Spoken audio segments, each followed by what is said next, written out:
तनाई तो रैला तनाई तो रैला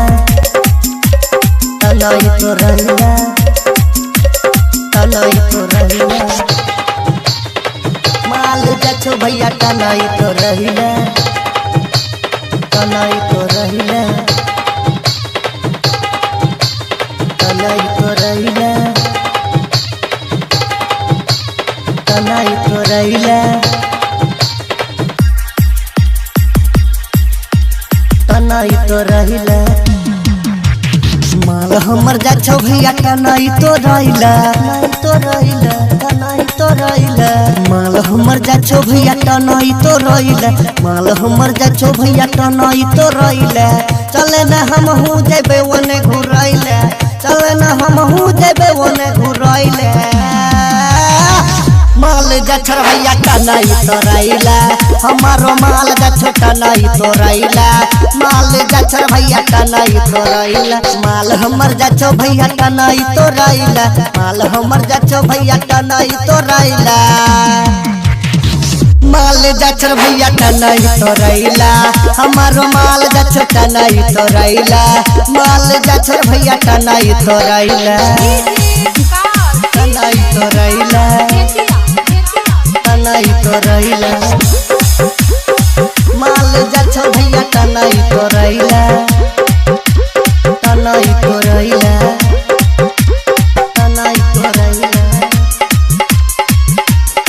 संग में पुजिया कजली लुसिया यार रनिया गेलै रे संग में देखे या चला भैया भी धकनिया गेलै रे संग में कजली पुजिया लुसिया यार मनसिया गेलै रे आरु देख रे भैया संग में देख कवितिया गेलै रे हम जाइबर भैया इस पर करैला हम जाइबर भैया इस पर करैला माल गेलर भैया तनाई तो रैला माल जाछो भैया तनाई तो रैला माल जाछो भैया तनाई तो रैला तनाई तो रैला